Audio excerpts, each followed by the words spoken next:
What we gonna do right now is go back, way back. Let me hear you say, hey, come on, hey, come on, come on, come on, let me hear you say, hey,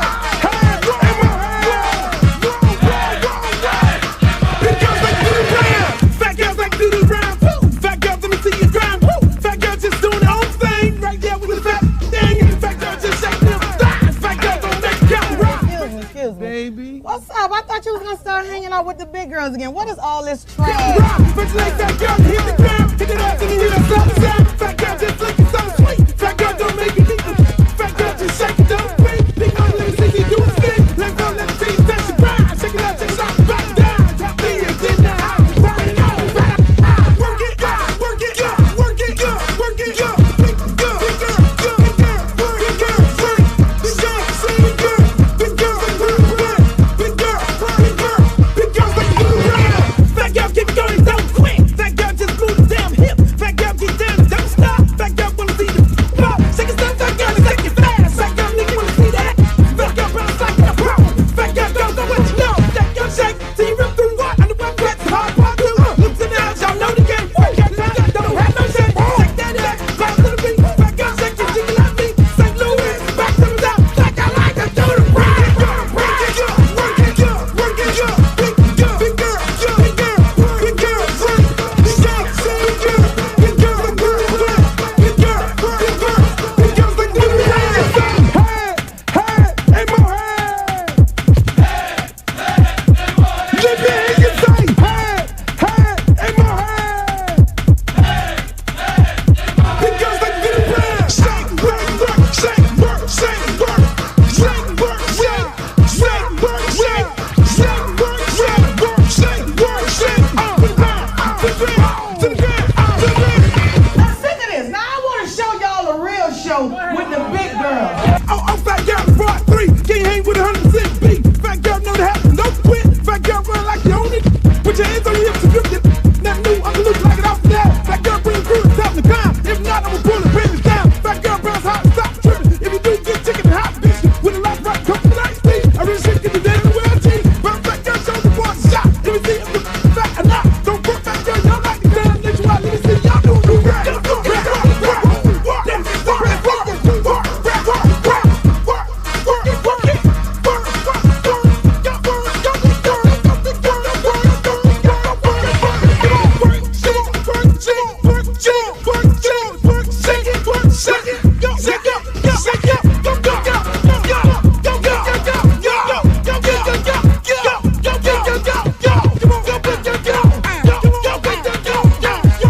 I'm serious. Where you are, not ever.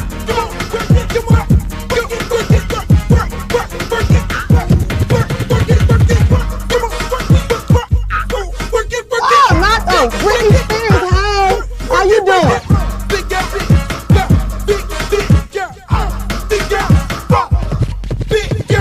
big girl, big girl, big girl, big girl, big girl, big girl, big girl.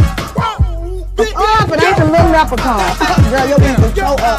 You look a mess. All about the big girls. What about the big girls? Big girl, work it, work it, work. Big girl, work it, work it, work. Big girl, you done suck all the fat off your ass. One time for the big girls. Big girl, go big girl, go big girl, go. Go big girl, go big girl, go. Go big girl, go big girl.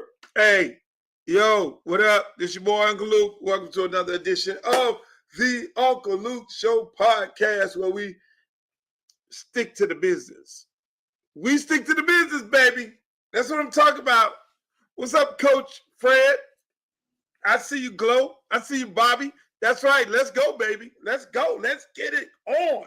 Let's get this thing on and popping and cracking. Yo, I'd like to welcome you all, whether you are on my YouTube page, or you're on X, or you're on my Facebook fan page, are you representing from whatever one of these platforms that you're on? I love to see you guys.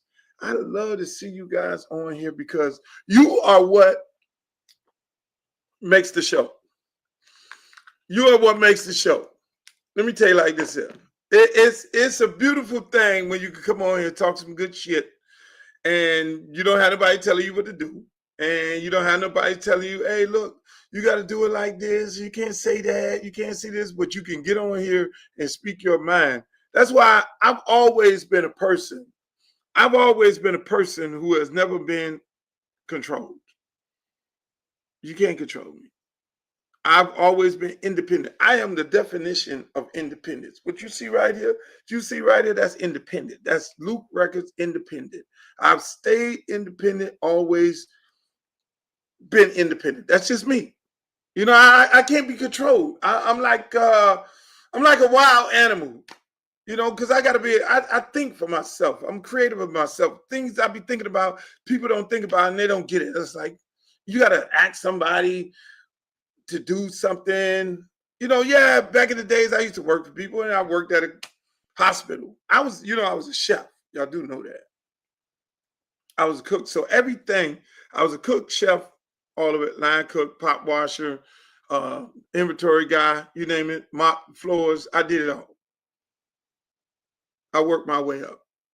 And that's why I equate everything in my life from the standpoint of a cook. You know, played football, played baseball. I mean, high school, did that. Got into the music business, became a DJ. I was a DJ. Then I went off to the music business. I became a promoter as a DJ. Steps. It's all about steps. DJ, promoter, then in the music business. DJ, A&R, no music. What's a hit? What's not a hit? Then go from DJ to being a promoter, bringing artists down like Run DMC, Tila Rock, Jam Master Jay, Divine Sound. Some of the people I lost. I lost y'all on some of those people. Bringing those artists down to Miami, second person to bring hip hop artists to Miami, because my good friend Tiny Head brought Dr. Jekyll and Mr. Hyde down here. God bless soul, Andre, my guy. And so again, steps. It's all steps. Opportunity presents itself, you make steps. That's what I was telling my kids, my high school football kids. It's like the opportunity presents itself. You take advantage of the opportunity. When the window opened, an old guy who used to work for me, he used to do my distribution. His name was Joe Kolsky. He worked for me. And he said, look, the window of opportunity, when the window opens, you take advantage of it. You go through that window hot and heavy because it's going to close. The window of opportunity will close. What's up, Walter Campbell? It will close. And when it does close, then you're going to be sitting there saying, shit, when the window was open, I wanted all that cool breeze to come in. I wanted to make all this money, but then it's closed now. And what am I going to do? Now that it's closed, but you can't worry about that. So take advantage of the opportunity. Remember to make steps, career steps in life, whether it's relationships, steps. Don't just fall in love right then. Work your way up into it. You know what I'm saying? And that's what it's all about. So for me, you know, people would think, oh, yeah, you're doing this, you're doing this. You go to these concerts, you got thousands of people and they love you and all this. It was steps. It was steps. So I learned how to perform. I learned how to work a crowd because I was a DJ before I became an artist. I learned how a promoter operates.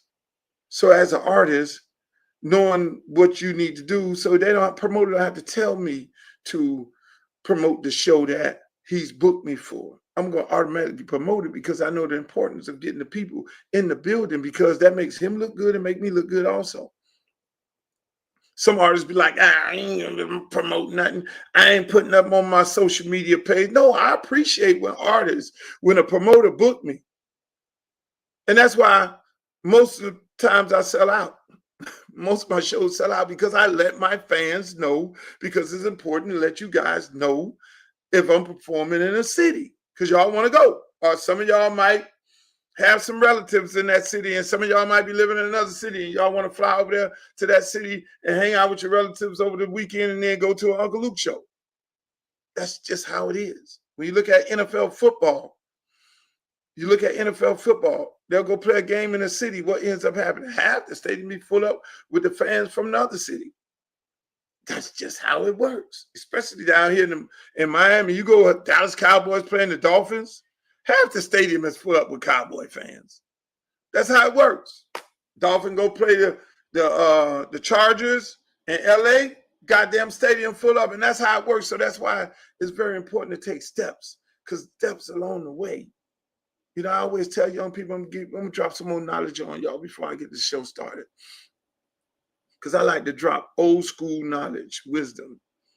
You know, I like to drop gems. It's like this, right? I tell people all the time, when you're young, you don't know where you're going to end up at. I just knew I was going to be a promoter. I knew I was going to be a DJ. When I was in high school, I knew I was going to play in the NFL until this coach came from the NFL and was like, yo, you know, it's only 1,200 players in the NFL. It's only 32 teams. And I was like, huh?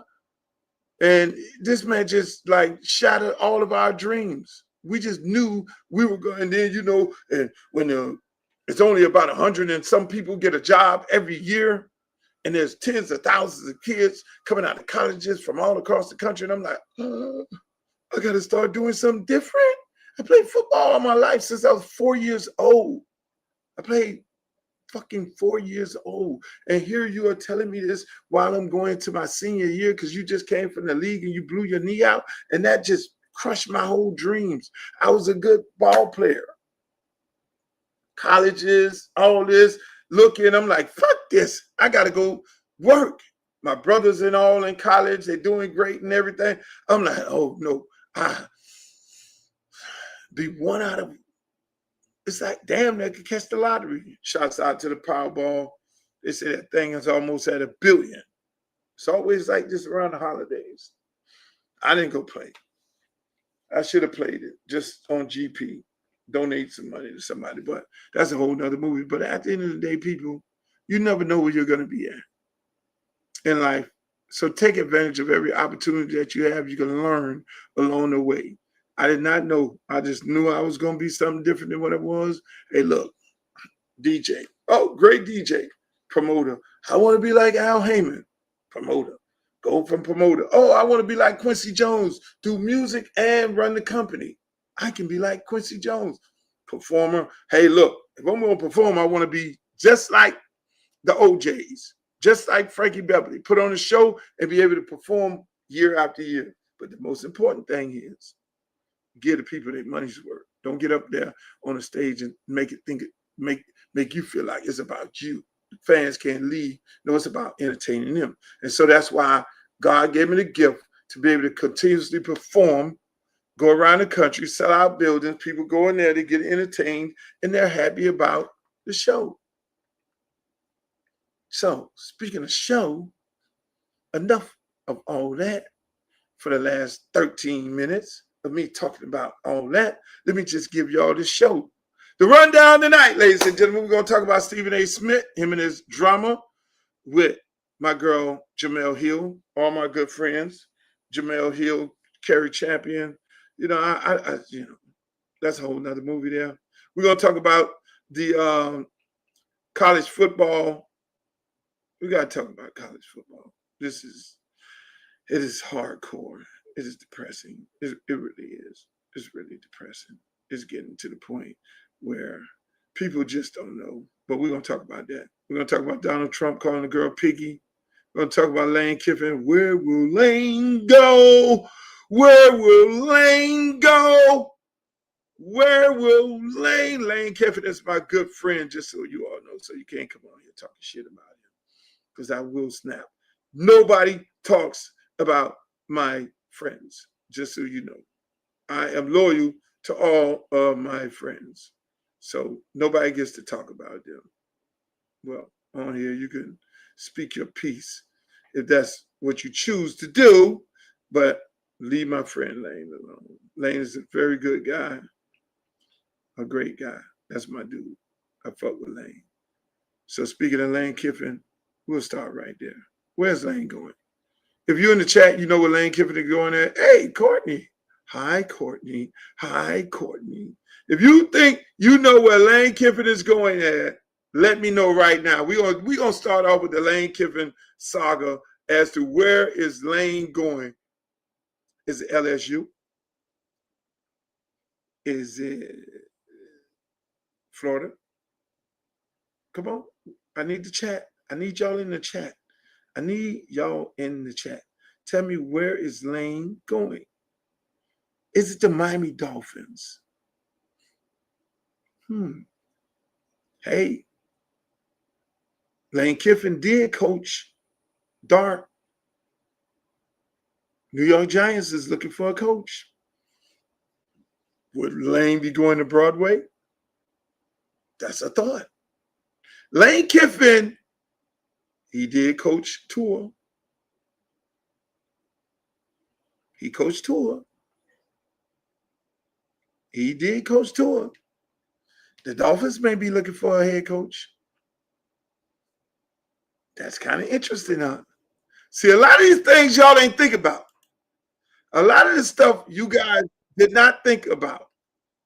Y'all ain't think about this man coaching Jay. See, they said the same thing as to why everybody was scared to have a Deion son on their team. There's a goal, you get Deion son on the team, what's going to happen is this: Deion son is going to he's going to take your job. Oh, you like Florida? Courtney, you think he's going to Florida? Courtney thinks he's going to Florida. Walter thinks he's going to LSU. See, the thing is, he can stay where he's at and get 80 million. He can go to Florida and get 80 million. He can go to LSU and get 80 million. But see, this is what people are missing. This is how college football is. And everybody's getting all in their feelings. Well, why would he want to leave? Why is Lane doing this? And da-da-da. Lane is not doing anything. Lane is not doing anything. It's the market. It's the market. The market presents itself. Would Lane be entertaining a conversation if he was winning at Alabama? No. Would Lane be entertaining a conversation if he was at Georgia? No. Would Lane be entertaining a conversation if he was doing what he's doing right now, winning at LSU? No. Would he be entertaining the conversation if he was winning at Florida? No. Notre Dame? I can keep going. There's what you call the upper echelon of college football programs, and then there's the other ones, and then there's the lower level. Then it goes down. It's levels to this shit. It's levels. So, Ole Miss, I'm sorry to break the news to you. You're not in the upper echelon. That is why they can take your coach. You're in Oxford, Mississippi, basketball country. You don't have, it's like this. It's big bank, take little bank. It's like you can't go to Carbone's when you really need to be going to eat over at Denny's. I'm just saying, if you at Carbone's, you ain't trying to go to Denny's. It's like, I'm already at the big time restaurant. If I'm already at Prime 112, if I'm already at Joe's Stone Crab, you finna take me to Joe's Crab Shack? Huh? I'm already at the top of the line right now. And that's what people don't understand. They don't understand. They all in their feelings. Oh, they want to get them at ultimatums and everything like that. You are Ole Miss in Oxford, Mississippi. You are not in the upper echelon of colleges. So that is why they feel like they could come take your coach. And that is why your coach have to entertain it, because you're not winning a national championship no time soon in Oxford. I'm sorry. You think if Lane was winning like he's winning right now, coaching at Texas, that LSU would be calling for their coach? Fuck no. They ain't gonna try Texas. You try people like that. You see, you hear the rappers all the time talking about, oh, I'm gonna take your bitch, and you got the money, I got more money than him, and all that there. That's what it is. I'm sorry. So everybody get on here, they just be talking and running about why Lane doing this, why Lane doing this, why Lane create a market for himself. He's at a lower level Power 5 school, and he's doing a tremendous job. Lane took it upon himself, who is a good friend of mine. Let me just say this right now. He took it upon himself to bet on Lane when he told Nick Saban, fuck you at Alabama. And Nick Saban said, fuck you. Lane bet on Lane. Lane took his ass over there to Lane took his ass over to FAU. Now here's a man that been to Tennessee, USC, was the offensive coordinator at Alabama. He was the Oakland Raiders head coach. This man bet on himself. Say, fuck that. Send me down to the fucking, the damn near FBS school. Send me over to Boca Raton, where ain't but 30 people coming into the motherfucking stands. The team ain't won in God knows how long. Where the last coach they had over there was on, well, it was Patrick. Before that guy, the guy was snorting cocaine with the fucking kids and shit. And the shit was in shambles.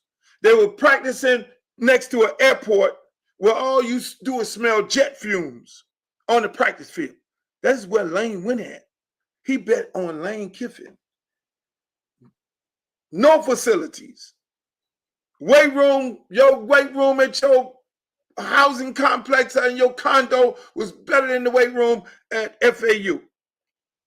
He bet on himself. He went there and did what? Win conference championships.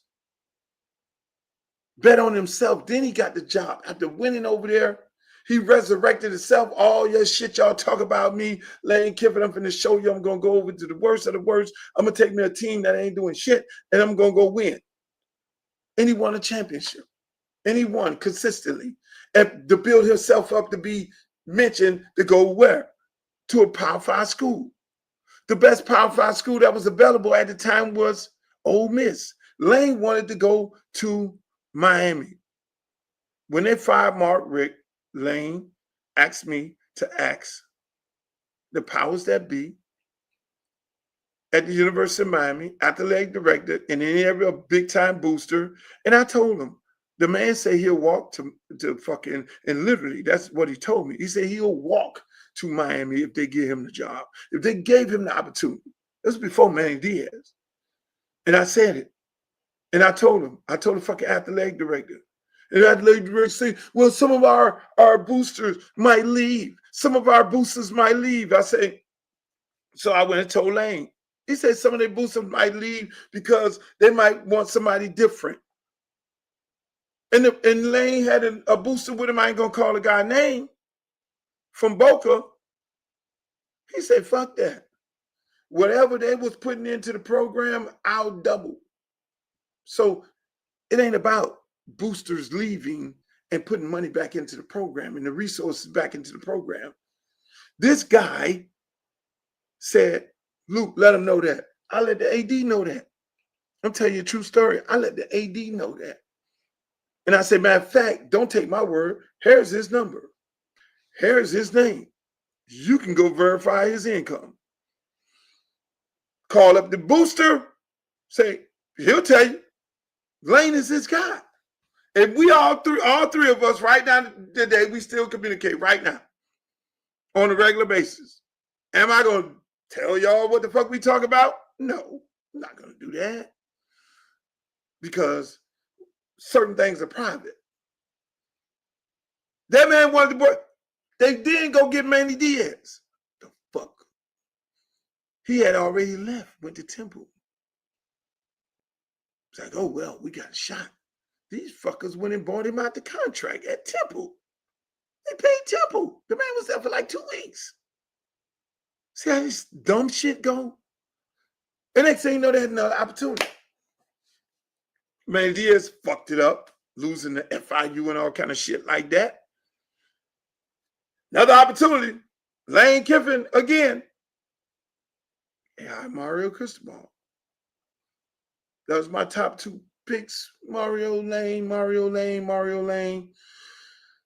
I'm more Lane. Lane. Lee Mario, you got you a good job over at Oregon. Stay over there. Stay your ass over there. Why you want to leave Oregon?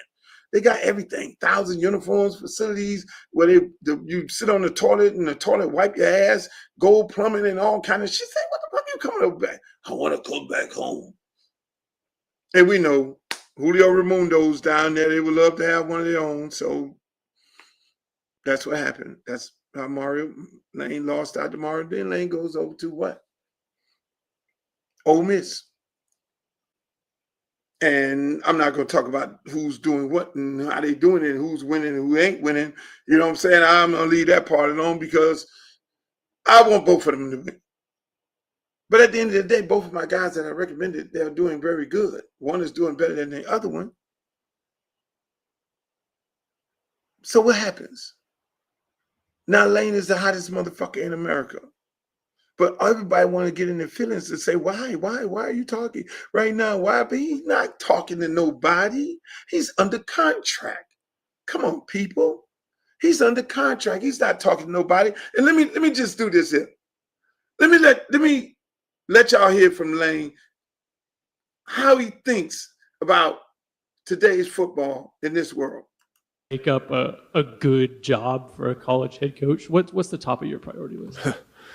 I wasn't ready for that one. I think that's evolved and changed, and there's different things in it. I've said to you guys a couple years ago, I think, and this was before Cap, but I said, I think that it's going to move to, people used to say, okay, you know, when people wanted to hire you or something and interview and what questions do you have, what are your concerns? Okay, people used to say, you know, facilities, how many practice fields, you know, those things. And I said, I don't think, you know, I think that's changed, is going to change. And it's going to be, how much NIL do you have?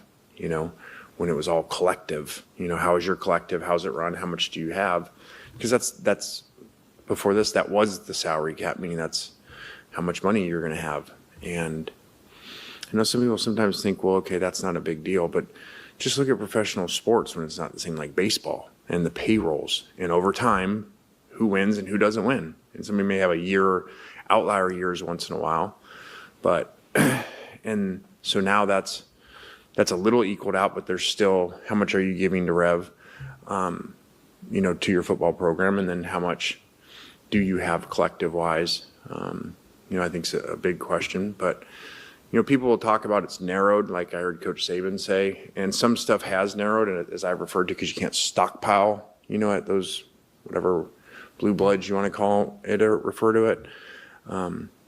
But there's still things there that you're still going to struggle to beat those guys, because kids are still recruited and they see size of stadiums and tradition and Heisman's and national championships. And I think when that question probably early was that, what is your assistant coach's pool? Now is, what is your player pool? And so you got an ideal right there.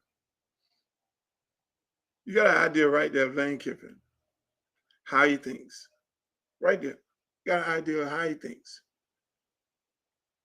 Which was a great question by the reporter. It's about how much money you have in your NIL. How much money you got? Big bank takes little bank. How much money do you have in your NIL? Determines whether or not you can compete with these players, with these programs.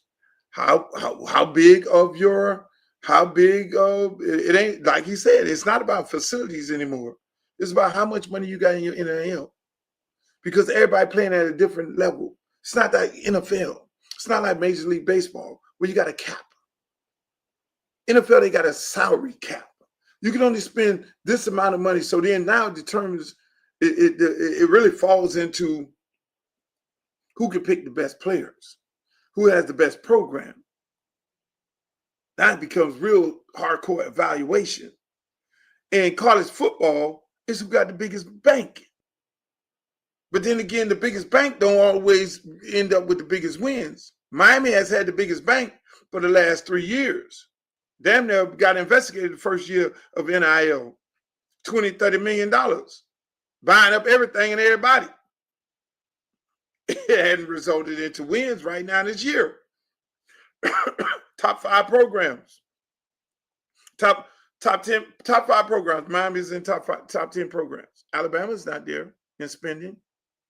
Georgia's not in the top 10 in spending because those schools have coaches,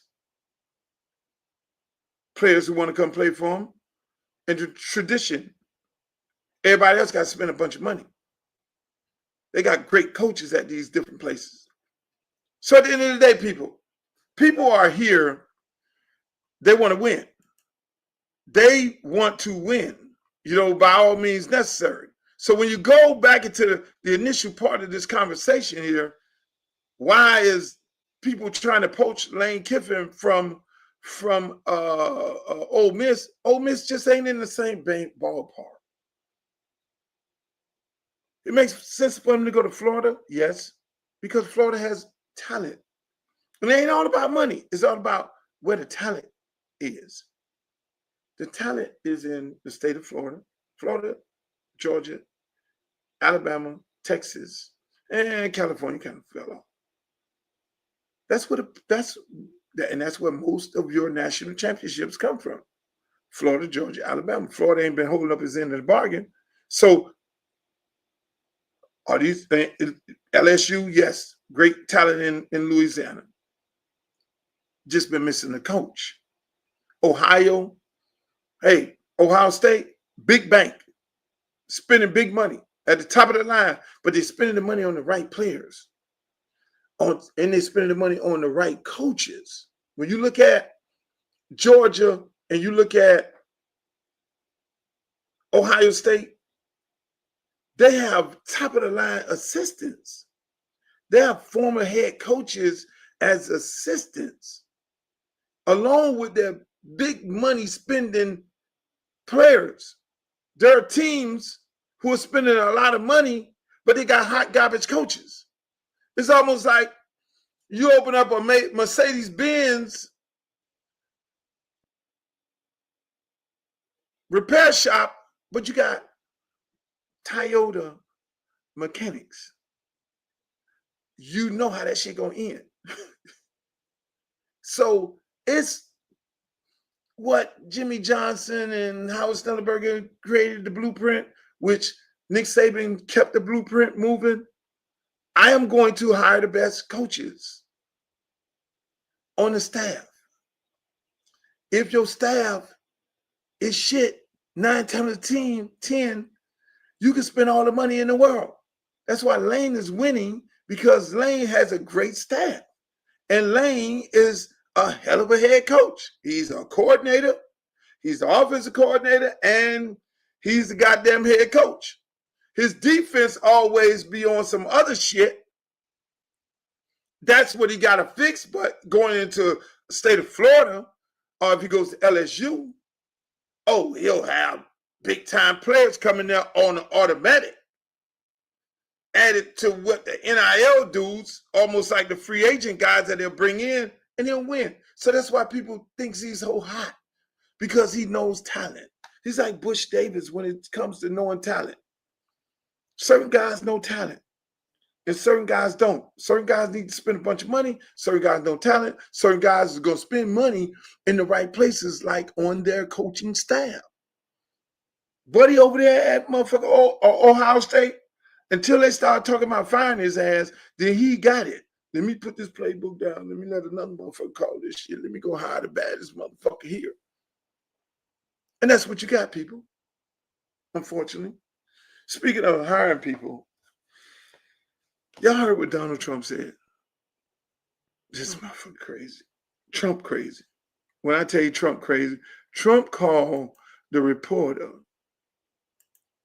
Piggy. The man called the girl Piggy. Y'all ain't gotta believe this motherfucker off the chain.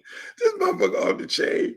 Or if Barack Obama called a reporter Piggy, do you know Barack Obama ass would be, they would listen to this shit. Quiet.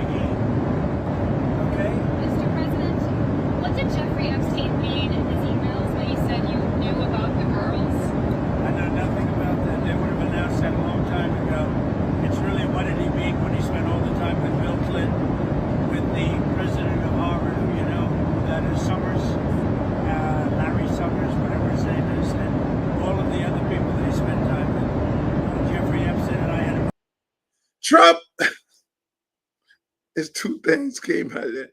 The man said, quiet, piggy. Get the fuck, hey, hold on. It had to be a white girl. Shouts out to all my white girlfriends. Y'all cool. But I don't think his sister would have took that like that. She would have lost her level of professionalism. If he called a black woman piggy, quiet piggy, y'all, hold on, man. You gotta see this shit again. Damn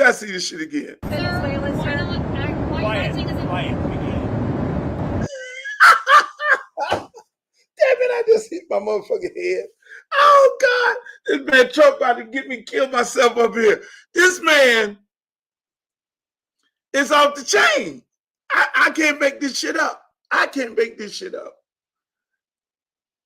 If that had been a black woman, boy, she would have lost it. They'd have had to put this bitch on a parachute and put her out the fucking plane. They'd have had to put her on a parachute. They'd be like, fuck that shit. You, man, a black woman would have hopped the fuck up. You called me what, motherfucker? She'd have been so fired. The white girl just let this man call her piggy and just kept trying to ask him a goddamn question. Quiet, piggy. So you know she has to be like fat.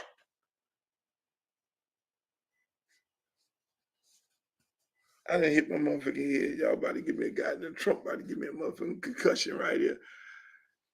A president of the United States calling a reporter a pig. Donald Trump. This motherfucker is crazy. But meanwhile, going by that, past that, to, I'm not talking about no Epstein files, because people who talk about Epstein files, they end up missing. I'm not going to get ready to, I don't need to be on every tackle, as the old wise men say. They say, hey, look, you ain't got to be on every tackle. I'm leaving the Epstein. That part of the thing, I ain't talking about no Epstein, nothing. I do hear that, Congress passed the bill to release all these files. I ain't never know a man that had this many files in my life. God damn. A lot of files with a lot of names and emails and all that. And people who talk about this Epstein shit, hey, I'm leaving that alone. I'm not bothered with that part of it. That ain't my. Until I run for Congress and go to Congress, then I'll have to discuss the Epstein files. But right now, I'm not bothered with that. But the piggy the piggy comment was bananas. That I'm just trying to figure out what president, if y'all know in the chat, what president insulted a reporter in that type of manner, calling him a pig, calling him something. This man is off the chain. The other day, he just told one person, I'm gonna have the FCC, I'm gonna have the FCC take the ABC license away. This dude off the chain. But that's our president. He's president for all of us. Unfortunately, y'all sit y'all ass home and y'all didn't vote for Kamala Harris, and she told y'all what y'all was gonna get in the president. But meanwhile, we're trying to go to the playoffs. Paul Feinberg, he's a SEC reporter. He rarely says anything good about Miami. Now, here's the thing. How do Miami get in the playoff? Why does the argument has been Miami beat Notre Dame, they got the same record. And how does Notre Dame get ranked ahead of Miami? And how do they get to go to the playoff if Miami, some kind of way, don't get into the ACC championship game and is able to win the ACC championship? How does the committee take it that Miami don't get in? The other part of that is Miami is the highest ranked ACC team. They could end up the year ranked higher than any other team rank higher than any other team and not make it to the playoff. That wouldn't be fair, would it? They're ranked higher than any other team in the ACC, and they're not going to be able to make it to the playoff. That's hard fucking core. So let's think about it. This just you can't make this shit up. You can't make this shit up. The college playoff system came out today. Right now, they would have Georgia, Ohio State, number 1, Georgia number 4, Texas A&M number 3, Indiana number 2. Those teams would receive a bye. Then they have first round. If it had to be played today, it would be Tulane versus Texas Tech. Notre Dame at 9 versus Oklahoma. But hold on. Here we go. 11 and 6. If they played today, it would be Miami and Ole Miss. Oh my God, wouldn't that be something else? That would be epic. Because I know both of them don't like each other. Alabama versus Oregon. If the game's played today, if it was played today, watch I start some shit on Twitter. I'm gonna say, Lane, you like this? And he's definitely gonna respond with some smart shit.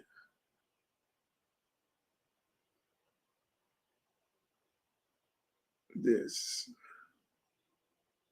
He's definitely gonna. So that's the big dilemma. When it all falls out, the experts all said, oh, Miami's not going to make it because they're not going to play in the ACC championship. A lot of things that got to happen before they could be able to make it. And so, therefore, they're not going to make it. But then the argument is going to be, if they went out and go 10-2, the argument is going to be, well, they beat Notre Dame at the beginning of the year. And then it becomes now, for scheduling purposes, why in the fuck are you going to schedule these teams like a Notre Dame at the beginning of the year and beat them when they're highly ranked and it doesn't mean anything at the end of the year? Shouldn't it be about strength of schedule, wins and losses, margin of victory? That's the max prep rate way. That's the simple way. But then when you put the people involved, so what the fucking poll really is all about? Coach Fred, what is the poll really all about? What's the preseason poll? You know, that's stupid as fuck because they had Texas and everybody and all these preseason picks. You had Clemson quarterback winning the Heisman. You had Archman winning the Heisman. You had all this bullshit. None of that shit came into fruition. None of it. All these experts came up with all these narratives. They had it all figured out. But going back to this conversation right here, why in the fuck would you schedule a game like a Notre Dame if it's not going to count? Committee? Tell me, committee. Oh, well, that was a different Notre Dame team at the beginning of the year. Well, nobody got no free agents. The portal wasn't open. It makes no sense. But here's what the committee tells you. Here's what the committee tells you. They don't start their picks until what week in the season? 2 weeks ago? So they basically tell you all that other polls, the AP polls and the coaches poll, that's all bullshit, which it is. It's all controlled by ESPN because what ESPN does is this. ESPN take those polls and hype them up so that you can be seeing the number 5 team that they made number 5 versus the number 12 team. It's compelling. The fans are getting excited. They're coming to the game. Our team is ranked number 12. Your team is not ranked number 12. They just made your team ranked number 12 so the studio audience, the fan base, and everybody can get excited, and we're going to see number 5 versus number 12. Throughout the year until college, the college football committee takes over. They tell you, we take over this period of time in the season. And we do our rankings based on this period of time in the season.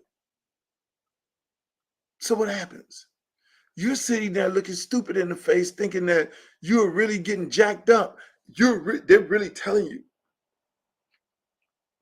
They're telling you, hey, look, your team is going to be in it. No, they ain't telling you no lie.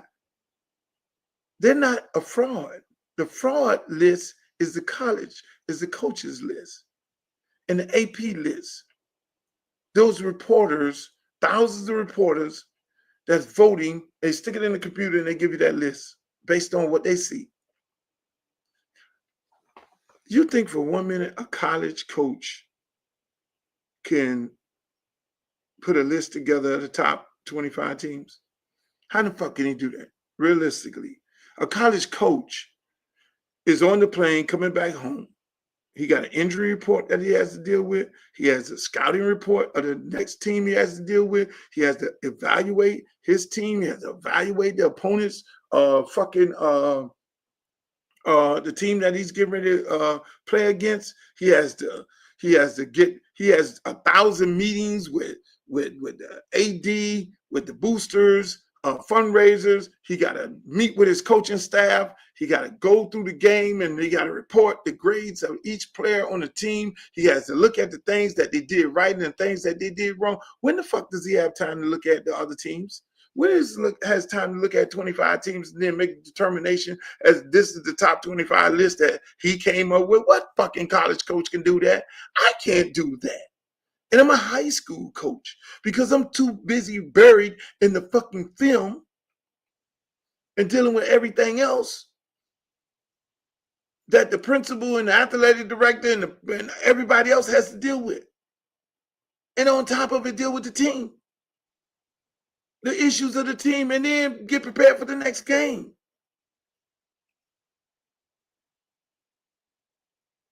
It's all bullshit. There's no such thing as a coach's poll. They just make that shit up to make these matchups interesting. That's what they do. They make the matchups interesting so y'all can get jacked up with all the casino gambling and all that shit. Oh, the number 5 team is definitely going to be the number 17 team. But the number 17 team is really better than the number 5 team. Look at Indiana, where the fuck they came from on the schedule. Indiana gonna play in that championship game, and they're gonna get the brakes beat off of them.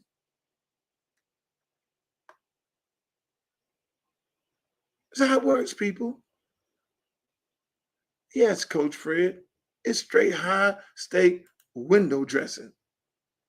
So all those polls, those preseason polls, bullshit. All those polls that you see as the year go on up until the college football poll, this is the real poll. This is the real poll. And they're just giving you a snapshot of it so you all can be having a conversation about it. I mean, look, here's one of the guys who gas you up. Listen to what he got to say. Last one, Miami is still the ACC's best team, but might not make the playoff. Paul in or Paul out? Now, that was a good question. I am in on that. They are the best team, but remember about 8 or 9 weeks ago, they lost those 2 games in a fairly short period of time by just a handful of points to Louisville and SMU. One of those games was in overtime, and they just picked the wrong time to do it. It somewhat overshadows that big win at the beginning of the year on week 1 against Notre Dame. The committee tends to forget things that happen in August, but I still think Miami is the best team in the country, but I don't think I can get them in the playoff with this argument. See what I'm saying? Right now, today, Miami is in the playoff. If they had to play the playoff right now, but because we lost to SMU, knocked us out because we lost to Louisville, who getting their ass handed to them every week, that win don't look good. Then it becomes the argument of the committee, well, y'all looked at a certain way at the beginning of the year because Notre Dame had a young player and a young quarterback. Now that young quarterback is grown into his position and they cooking with hot grease right now. You haven't been consistent. That's what the fucking the guy said last week. You need to be consistent on offense. So we opened up the offense. We put up 500 yards. You're trying to build your resume right now, but you have to win the games you're supposed to win. You have to beat Syracuse last year. You're in. You have to beat SMU this year. You're in. You have to beat sorry-ass Louisville. You're in. We lose to these sorry-ass teams. Put us in this predicament where we got to hold our fucking nuts to try to get into the playoff, where we shouldn't be doing this. That's where we're at, people. That's where Miami's at. Unfortunately, I'm a Miami fan, and y'all know that, so I have to talk about that. I have to talk about it. I definitely have to talk about Miami because I love Miami so much. It's amazing. But people, that's how marketing works. That's how marketing works. College football is a big marketing machine. NFL, big marketing machine. These people, think about it, in the NFL. Let's move right on over there. Shedeur Sanders gets the opportunity to go into the game. He looks good at the beginning. Then Shedeur doesn't look good as the game goes on.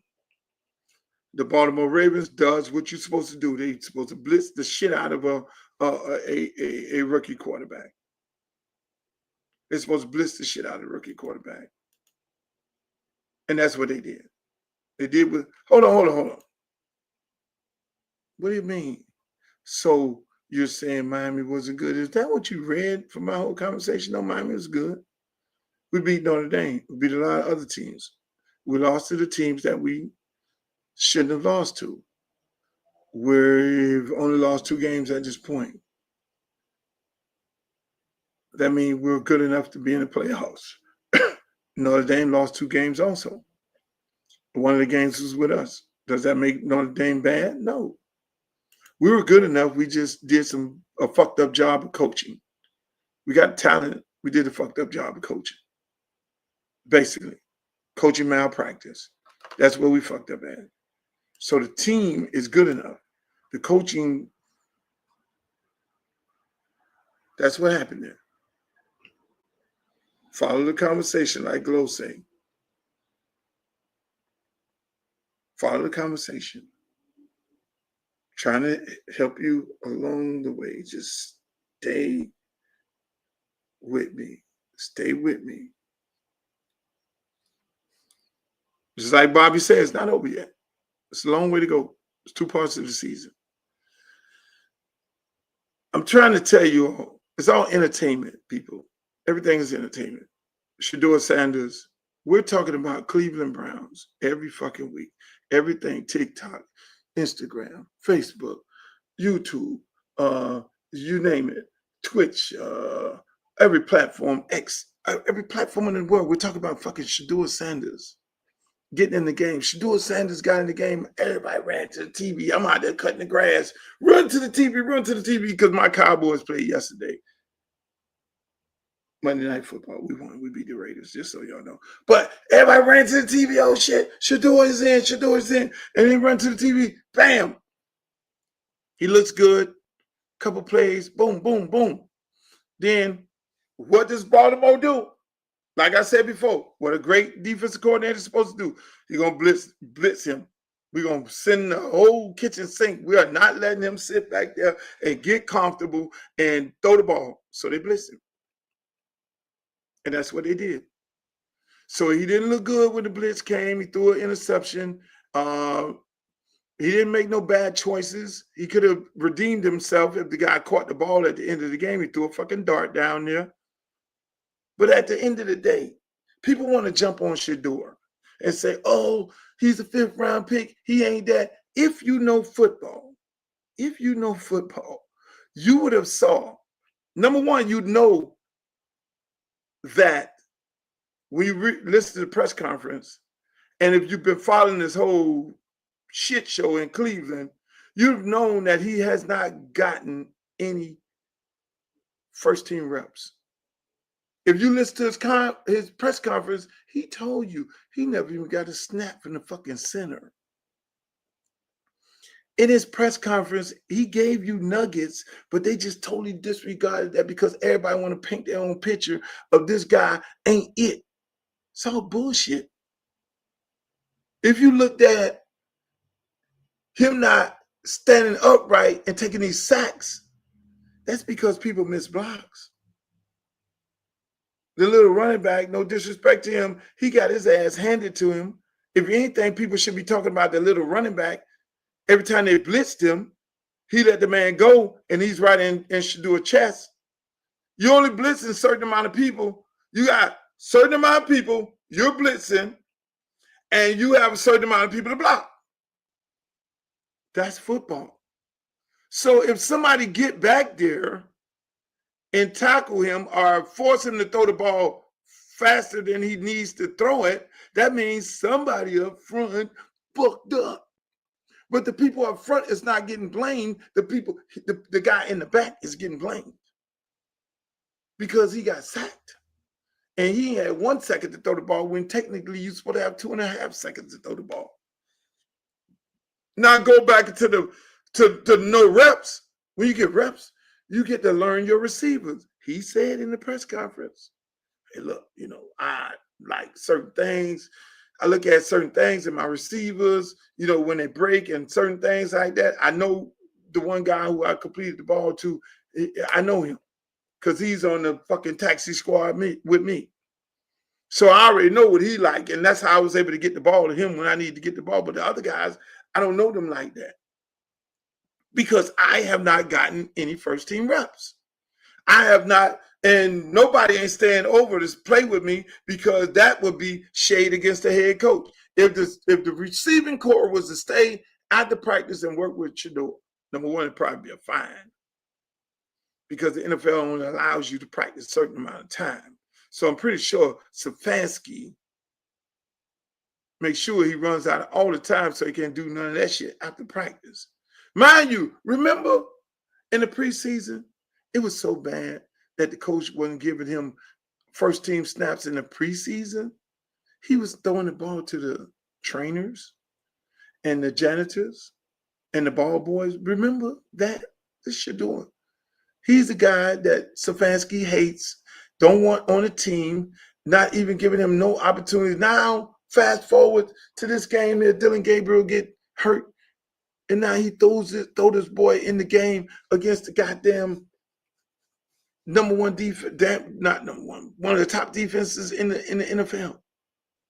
He threw him to the wolves. Now, mind you, I'm a high school coach. Let me remind you that. So in high school coaches, we have to get certified. And in our certification, they teaches us in a class, college-style classroom, our biggest subject in certification is concussion. Knowing when there's a concussion and when there's not a concussion. Because a lot of kids don't want you to know that they're concussed because they know they're going to sit out at least 1 or 2 weeks. And they definitely got to come out of the game. So, when you're concussed, the first thing you look at, the first sign of a concussed person, he get hit in the head, boom, hard. Then now you got to look at his reaction. If you take a knee, try to work the cobwebs out, then that's concussed. That's a level of concussion. Or if you get up and he go to walk in a little wobbly like he drunk, you know how y'all, when y'all drink in the club, you guys, all right, left, right, left. When y'all get up and you're staggering a little bit, but you're working it out, go back. Don't take my word. Go back and look at it. Dylan Gabriel, get up. Tell me, do you see any of those signs? I ain't see none of them signs. I did not see none of those signs. He got up, ran back to the sideline, and he was done. All of a sudden, he's concussed. Could it have happened? Yeah. Could he have went on the bench and over there and asked somebody, well, what the fuck day it is? Like, I have kids that get concussed in a game. They get hit in the head real fast. The first thing I got to do is, because the trainer, unless they lay out that then the trainer going to come and he going to ask them some questions. I asked him what day it is. I had one kid tell me it was a Friday. He was like, man, coach, why you asking me that? As soon as they say, coach, why you asking that? That means your ass is cooking. What day it is, boss? Man, it's Sunday. Who we playing against? We playing against some team he didn't mean. Nope. Hey, trainer, come get this motherfucker here. Not the motherfucker. Come get this guy here. He's done. Take his helmet. I didn't see that. So if Dylan Gabriel, I say all that to say this, if he's miraculously healed to be able to play against the sorry ass Raiders, then there's more to the drama of the conspiracy called Cleveland Browns. And somebody posted this. This was real interesting, which I already know. I hate to say this, but it was already posted. It's public knowledge right now. They were like, it's real interesting. Dylan Gabriel has the same agent as Kevin Stefanski. The same agent, which is the most powerful agent in all of football. They have the same agent. I said this weeks ago. Part of the biggest problem with Shador was he wasn't represented by one of the two top agents who represent all of the quarterbacks. And so they blocked him out. They blocked him out from that standpoint. This is just my theory.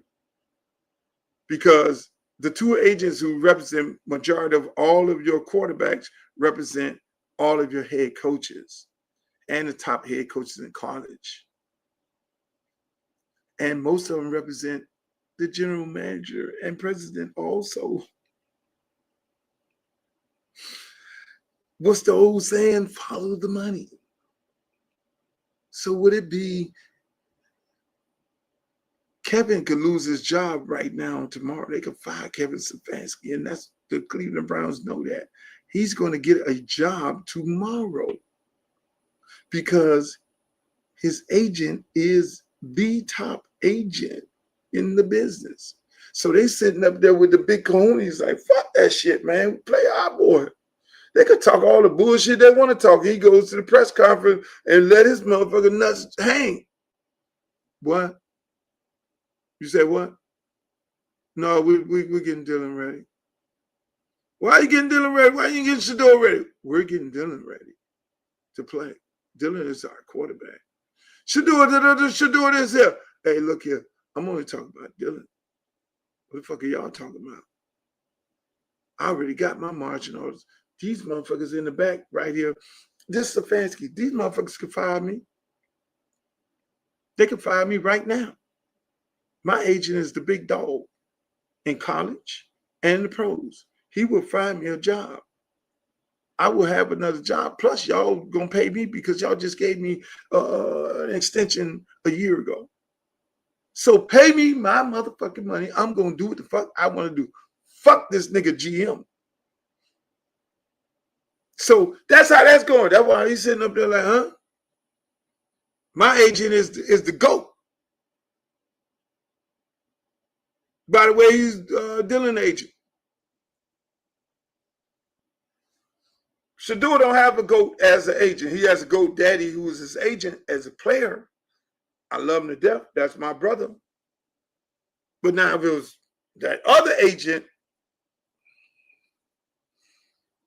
now you got a power thing going on here. Or if that agent who represents Dylan was representing Shador, then now it'd be like, that agent would be like, hey, you got it. May the best man win. It ain't no may the best man win right now. You got to follow the money. Is it in the best interest for Stefanski to play Shador when it comes to the finances of it all over Dylan? You do that, they fire your ass. Your agent might say, nah, fuck that shit, man.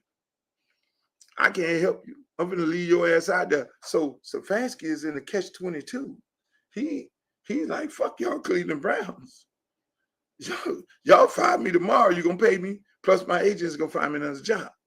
You're going to dust my ass off. I might go talk on TV for a year, and then y'all forget about all this Shador shit. And you're going to recycle my ass like they recycle everybody else. Unfortunately, that's how the game goes. Ladies and gentlemen, I had fun. Hope y'all guys had fun on here as well. It was a beautiful time. I enjoyed talking to you all. It's going to be a great week. I got a big football game. We play against one of the top teams in the nation. Shit, about 10 times state champion. Ugh, it's a big game. If y'all in the area, y'all come on out, see the game. I'll be back once again on Friday. I won't be back. I'm gonna do the show again on Thursday. I'm missing days because Friday I'll be busy at my game. I got a entanglement I got to deal with this team that we're playing. But at the end of the day, ladies and gentlemen, I had fun. Hopefully you guys had fun. We'll replay this show here tomorrow morning. It'll replay. And then at the end of the day, we'll shoot another one. But I had a great time. Thursday, we're going to have a guest. I'm bringing a couple guests on. I want to talk to somebody. I want y'all to hear some people's perspectives on some different things that we talk about on a regular basis. I want to just remind y'all, hey, reach one, teach one. Love somebody. Always bring somebody up. Give somebody some insight. Help somebody out. That's what it's all about. If you help others,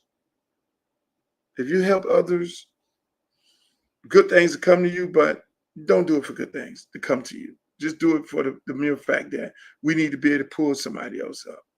If we can do that as a people, we'll be great as a group. Whether you're white, black, green, purple, whatever it may be, and look here. If you're doing good, help somebody else. Even if you get some kid some knowledge, just plant a seed. Just plant a seed. You ain't got to preach to nobody. Just plant a seed. Like I go to my youth program, Liberty City Optimist. When I go talk to the people, the little girls are sitting there having a conversation. What I do is I say, "Hi, ladies, how are you doing today?" That's a seed to remind them that they are ladies. They are ladies, and they need to be referred to as ladies. Hey, young man, how you doing, young fellas? Young fellas, they need to be referred to as that. They need to know their worth. And it's not a problem telling somebody you love them and you're happy for them. That is not a problem. That's a great thing. So there's nothing wrong with doing that. You do that and you just don't know how much that affects people and how happy that makes them. So, ladies and gentlemen, oh yeah, I do have some good news. Congresswoman Frederica Wilson is honoring me at her breakfast, 33-year breakfast. I'm being honored.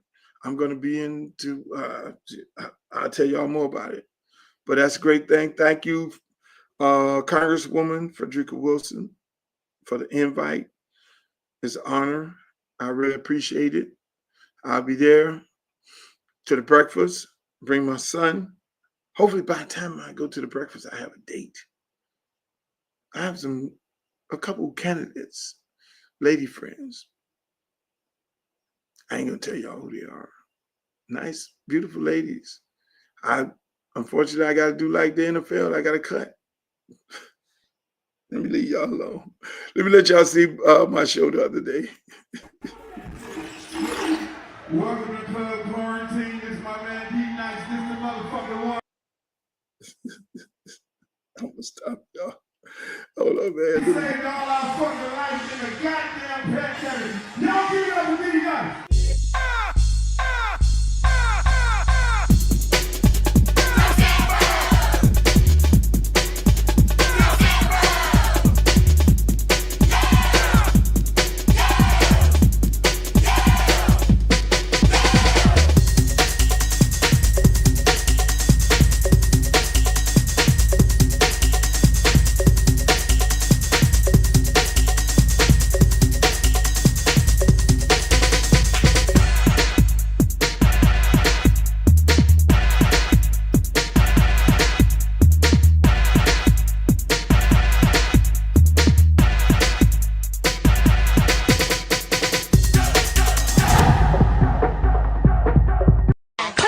Come shoot that. Booty poke out like a book bag. Booty poke out like a book bag. Pull over ass too fast. Come we should go bring that Uncle Lou back.